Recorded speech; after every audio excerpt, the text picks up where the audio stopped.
My name is Jasleen Marwa and I'm a Kashmiri home chef. I'm here today to share a recipe of mine which I've contributed to a book called What's in Your Dabba. The recipe is called Dum Aloo Sliders and it's a take of one of my Kashmiri dishes called Dum Aloo. I've tried to recreate the dish by keeping the flavors as it is, but at the same time making it simpler and easier to recreate at home.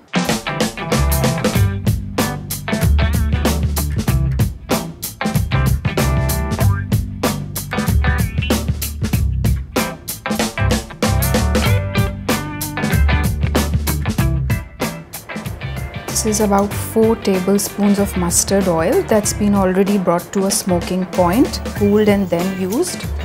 1/4 teaspoon of hing, asafoetida, about 2 small bay leaves, 2 to 3 cloves, 1 big black cardamom. Let it roast a little bit. This is Kashmiri red chili powder. I'm using about 3 teaspoons. But it can differ, the spiciness can differ, so you can reduce or increase the quantity. It's mostly used to add more color. Immediately after the red chili, we'll add a little bit of water so that the chili doesn't burn. This is about 2 tablespoons of curd.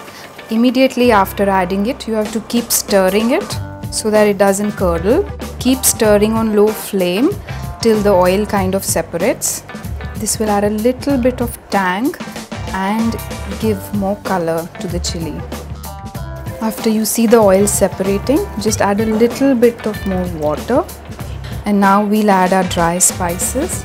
The sund or the ginger powder and the fennel powder, these are the key flavor spices in Kashmiri cooking. I'm adding about 1/4 teaspoon of the ginger powder and 2 teaspoons of the fennel seed powder. Add salt to taste. Potatoes.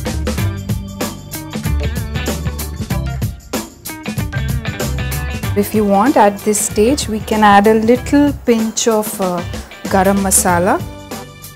Make sure you remove the whole spices from the mixture before that.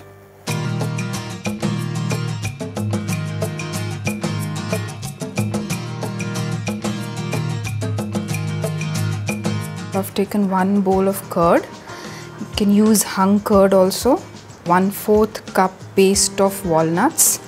You can make this chutney in a blender also. I'm using it paste, that's why I'm making it by hand. A paste of 1/2 cup of mint with 1 green chili. Finely chopped 1 green chili and salt to taste. So this is a slightly coarser version of the walnuts. It tastes nicer when you can slightly taste the walnuts in your mouth. Add some leaves of the mint and crushed walnuts later. The size of the tikki will depend on what kind of buns we are using. We can make baby sliders, we can put it in a burger bun, you can even use a pav. So according to the size of your bun, you should make the tikki. So dip it in the corn flour slurry and then dip it in your rava or suji semolina mixture. Coat it nicely and then put it aside.